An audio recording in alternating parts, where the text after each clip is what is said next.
Welcome to the deep dive. You know, if you're like most people, you've probably sworn off a bad habit, maybe committed to some big life change, only to find your motivation just, well, fizzles out after a few weeks. Yeah, that sounds familiar. So today, we're really trying to cut through all that noise about willpower. We want to focus on something, let's say, more powerful, more sustainable. Right. Building that long-term daily self-discipline. Exactly. And we're not talking about just, how to resist one donut at a party. That's situational. Right. This is deeper. It's about fundamentally changing things so that discipline becomes like your default setting. And our sources, they're really clear. It starts with two absolute must-haves. Okay, what are they? Commitment to a specific plan, and then this unwavering belief that the plan you've chosen, it's actually going to work for you. Commitment and belief, okay. And you've got this powerful example for commitment, right, from the health world. Yeah, it's pretty striking, actually. There's this common idea that long-term weight loss is, like, almost impossible. Right. That you're just doomed to gain it all back. We hear that all the time. But the data, it tells a different story. It's surprising. Roughly 20% of overweight people, they successfully lose at least 10% of their initial body weight. And here's the key. Keep it off for over a year. 20%. That's not insignificant. That's actually encouraging. It really is. Okay. And that 20%, that's kind of the anchor for this whole deep dive. Because when you look closely, like at the people in the National Weight Control Registry, their commitment levels are just wow. What did they achieve? Well, on average, they kept off 73 pounds. That's about 33 kilos for over 5 years. 5 years. Okay, so what's the secret sauce? Is it some complicated new diet or gadget? Not at all. Yeah. That's the fascinating part. It wasn't novelty. It was pure, relentless routine. Simple stuff done consistently. I love that. Simple works. So what were these routines? 3 basic things, really. First, about an hour of physical activity a day. Seems like a lot, but consistently done. Okay. Second, sticking to a generally low-calorie diet. And third, and this might be the most crucial, consistent eating patterns, meaning they didn't, eat perfectly Monday to Friday and then go completely off the rails on the weekend. It was about stability. It's the consistency, not some complex magic formula, that wins. Consistency over complexity. Got it. Absolutely. So the mission here for us and, for you listening is figuring out how to build that discipline by applying these keys, commitment and belief, day in, day out, especially when things get tough. When its best frenemy shows up. Adversity. Exactly. You have to learn how to keep those routines going when everything inside you is screaming, "Stop! Go eat pizza!" Right. Adversity. That really brings us to the core of building resolve, doesn't it? Because, if everything's smooth sailing, discipline is kind of irrelevant. Totally irrelevant. It only really matters when motivation dips, when obstacles pop up, and that urge to just quit kicks in hard. Yeah. And so the sources argue pretty strongly that if you want real mental toughness, you actually have to deliberately introduce adversity into your life. Little bits of it. Deliberate. Okay, explain that. Sounds uncomfortable. It is. But the idea is you need to get comfortable with being uncomfortable. Practice with minor hardships so that when the big involuntary stuff hits, job loss, illness, whatever, you're already sort of inoculated. You can handle it. Okay, but how do you do that without just, setting yourself up for instant failure and burnout? Invite adversity. Sounds tricky. Well, it's about pairing it with that second key, belief. Yeah. You build unwavering confidence by essentially imitating success. Imitating. Yeah. Don't just wander around trying random things. Follow a path that's demonstrably worked for loads of other people. Pick a fitness plan that's helped thousands get results, or learn that tricky skill from someone who's already mastered it and has a track record of teaching it. Okay. So following a proven blueprint reduces the guesswork and that nagging self-doubt. Precisely. It makes it easier to trust the process, even when it gets tough. But even with a great plan, discouragement creeps in. Right. What do you do then? Is there a mental trick? There is. And it's ancient wisdom, actually. A powerful little motivational phrase traced back to 11th century Persian Sufi poets, and Lincoln famously used it too. Okay, I'm intrigued. Just remind yourself, this too will pass. This too will pass. It sounds almost too simple. I know, right? But it works because it instantly shifts your perspective. That discomfort you're feeling right now, it's temporary. Like the craving or the soreness or maybe feeling rejected? Exactly. It will pass. The feeling won't last forever. If you can just endure that temporary bit by remembering the tide always turns, you gain the perspective you need to just keep putting one foot in front of the other. That's a really practical mental tool. Definitely keeping that one handy. Okay, let's shift gears a bit to something tangible. Physical excellence as a foundation for discipline. Yeah, this is crucial. When we see top athletes, we focus on the win, the gold medal, the event, and we think, wow, natural talent. Right. We totally miss the backstory. Yeah, we miss the thousands of hours of practice, the failures, the injuries, the sheer grind. We miss the process. And that's the key difference. Success, real sustained success, demands focusing on the journey, the process, not just dreaming about the destination, the event. Yeah. And starting with physical activity. hmm Well, our sources basically say it's non-negotiable. It's what they call a keystone habit. Ah, the keystone habit concept. Charles Duhigg wrote about this, right? It's brilliant. Like one habit that once you lock it in, it triggers a whole cascade of other positive changes automatically. Exactly that. Research backs it up. People who start exercising regularly, they often just naturally start eating better, maybe cut back on smoking or drinking, take fewer risks, often without even consciously deciding to change those other things. The exercise habit ripples outwards. Fascinating. So what kind of exercise builds discipline? Does it matter what you do? Well, the sources mention both kinds, anaerobic and aerobic. Mm. For anaerobic, that's the high-intensity, short-burst stuff. They list things like weightlifting, good for building a strong, balanced body, Okay. or intense things like hill sprints, high-intensity swimming. They even mention that holding uncomfortable poses in yoga builds discipline. Because you're training your mind to stay calm under physical stress. Precisely. You're teaching yourself to tolerate discomfort. And what about aerobic? The longer, steadier stuff. For aerobic, they list things that are mentally demanding too, like long bike rides, or sports that require complex skills like tennis, or holistic practices like martial arts, which develop mind and body together. So there's a lot of variety. The key seems to be finding something you'll actually stick with. Absolutely. Which leads us right into the common pitfalls, the reasons people quit. The sources highlight 5 big ones. Okay, let's hear them. Reason 1. Wrong motivation. Your drive has to be intrinsic. It has to come from inside, like genuinely enjoying the activity or wanting to see what you're capable of. Not extrinsic, like wanting medals or praise or looking good for someone else. Exactly. Those external things fade. If you're only doing it for praise, what happens when the praise stops? Discipline needs deeper roots. Makes sense. I see people trying to force themselves into routines they clearly hate just because they think they should. And that ties into reason number 2. Lack of enjoyment. If you absolutely despise your fitness plan, you're not building discipline, you're just enduring temporary punishment. It won't last. So find something you like. Yes. There was a study, University of Rochester, I think, comparing Taekwondo and aerobics. The Taekwondo group stuck with it longer. Why? Not necessarily because it was better exercise, but because they enjoyed it more. So if you hate the treadmill, ditch it and find a sport you actually look forward to. Practical. Okay, reason 3. Lack of support. And here's where a cool social effect comes in, the Kohler effect. Kohler effect, what's that? It's this finding that you tend to work harder and persist longer when you're part of a group compared to working out alone. It's especially if you exercise with a partner who's just slightly better than you. Ah, so a bit of subtle, positive peer pressure keeps you going. Pretty much. It's a great hack for persistence. Okay, neat. Reason 4 for quitting. Wrong expectations. Oh. This is huge. We often fall victim to what's called false hope syndrome. False hope syndrome. Yeah, we set these wildly unrealistic goals about how quickly or easily we'll change. Like, I'm going to lose 20 pounds this month, easy. And then when reality hits, and it's much slower or harder. You get discouraged and quit. Bingo. So the counter's simple. Focus relentlessly on small, realistic wins. Did you do what you committed to today? Yes. Great, that's a victory. Celebrate the consistency, not just the outcome. Stop aiming for the moon when you haven't mastered getting off the ground yet. Good point. Small wins build momentum. And the final reason, number 5. Lack of time.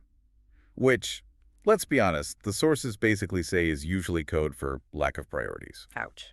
But probably true for many of us. Right. If health and discipline are genuinely top values for you, your schedule has to reflect that. And sometimes, yeah, that means making tough trade-offs. Yeah. Maybe saying no to certain jobs or projects known to be incredibly high stress and time-consuming. Prioritizing your well-being over, say, maximizing income or climbing the ladder faster. It might have to be that explicit, yes. Okay, let's touch on diet quickly. Same principle of adherence applies. Absolutely. There's research comparing tons of popular diets, low-carb, Mediterranean, vegan, you name it, the finding. Pretty much all of them work if they focus on minimally processed foods, mostly plants, and if people actually stick to them. Adherence is Yet again, the deciding factor, not the specific diet rules themselves. Sticking to it means dealing with cravings, though. That's where a lot of people stumble. True. And this brings us back to that classic study, the Stanford marshmallow experiment. Oh, yes, the kids and the marshmallows. Right. And the key insight wasn't that the successful kids had some superhuman willpower. It was that they used self-distraction. How so? They didn't just sit there staring at the marshmallow, gritting their teeth. They covered their eyes, turned their backs, sang songs, kicked the table, anything to take their focus off the temptation. So we can use that strategy. Definitely. First, get the tempting stuff out of sight. If a craving hits hard, don't fight it head-on immediately. Tell yourself, okay, I'll wait 15 minutes. Often, the intensity fades significantly in that time. Or replace the behavior. Yes. Develop a default substitute habit, craving pizza.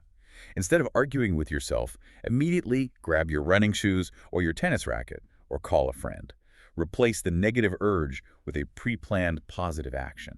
Replacement, not just resistance. And thankfully, there's a bit of a psychological release valve mentioned, right? Don't be too rigid. Oh, absolutely crucial. Schedule cheat meals or cheat days. They're not a failure, they're strategic. They give you a mental break, prevent that awful guilt failure spiral where one slip-up makes you abandon the whole plan. Aim for like 80 or 90% consistency, not perfection. Exactly. That builds long-term sustainability. Perfection is brittle. Consistency is resilient. Which leads us nicely into the next idea, deliberately embracing discomfort. Section 3.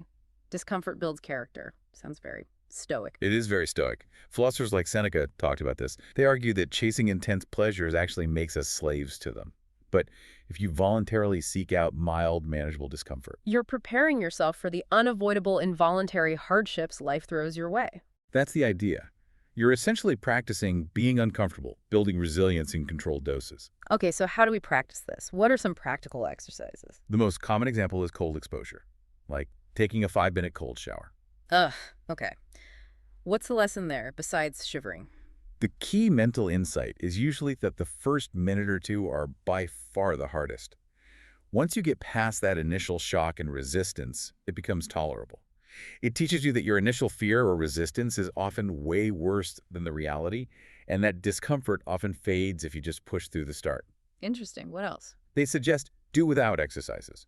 Temporarily give up something you usually consider a necessity. Could be small, like no email for 24 hours. Or bigger. Yeah, like trying to live like a total miser for a week, only buying absolute bare essentials.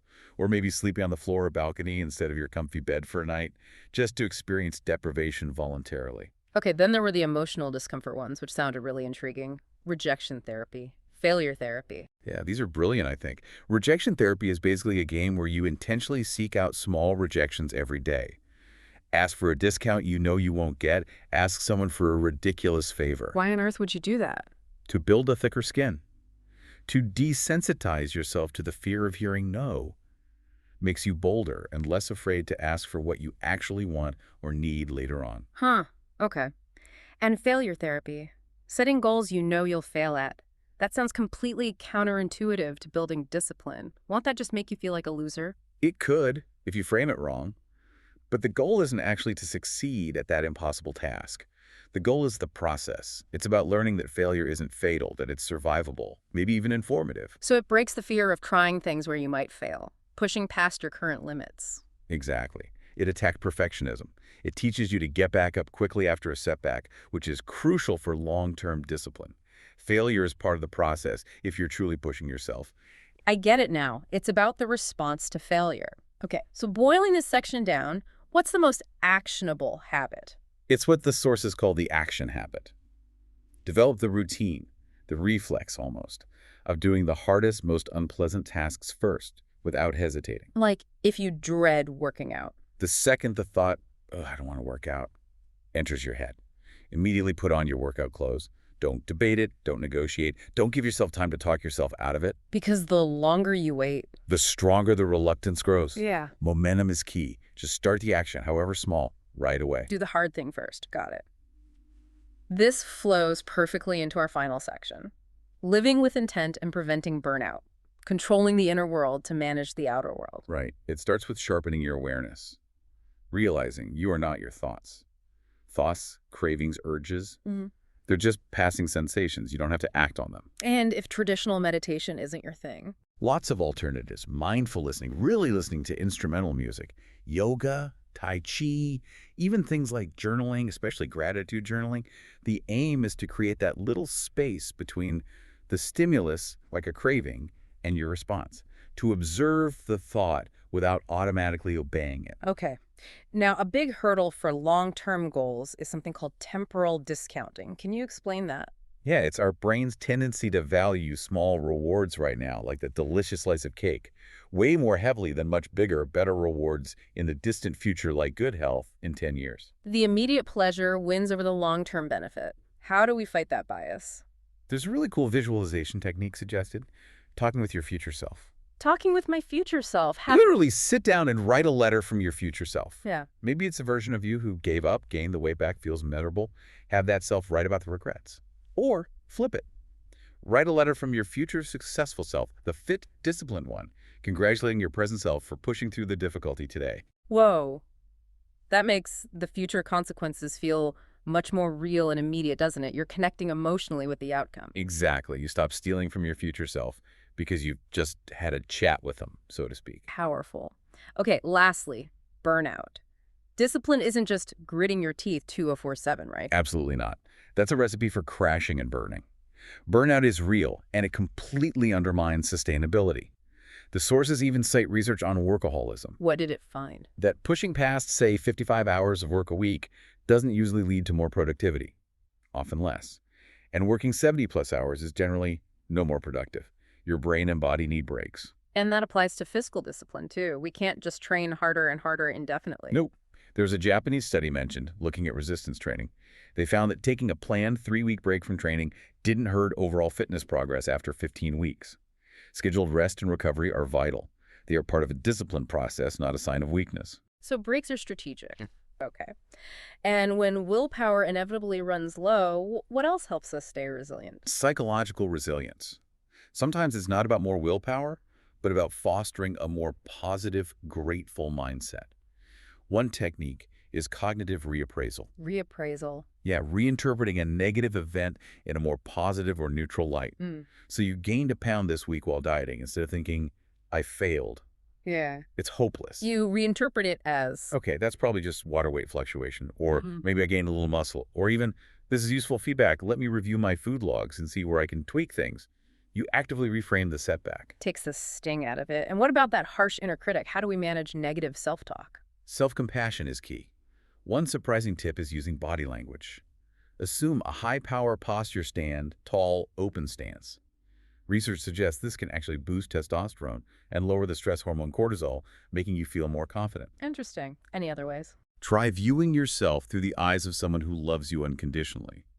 Would they talk to you the way your inner critic does? Probably not. Treat yourself with that same kindness. Great advice. Okay, so wrapping this all up, what's the big takeaway from all these sources? Despite all the different techniques, the ultimate secret seems remarkably consistent across the board. It boils down to consistency and unwavering dedication to the process, day after day, over the long haul. And starting with health and fitness seems like a good bet. It really does.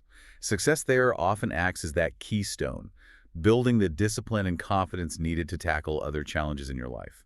Okay, so here's a final provocative thought for everyone listening. Building on that stoic idea of voluntary hardship, think about one area of mild discomfort, just one that you've been actively avoiding. Maybe it's the first 2 minutes of tackling that work project you dread. Maybe it's saying no to a small, unnecessary expense. Maybe it really is just turning the shower cold for the last minute. This week, maybe even today, commit to introducing that one little bit of voluntary discomfort. Just try it. The goal isn't to suddenly become indestructible overnight. Right. It's just to start learning through consistent, intentional effort that you can probably handle a lot more than you currently give yourself credit for. That's a powerful challenge and a great place to end. That's all the time we have for this deep dive. We look forward to guiding you through the sources again next time.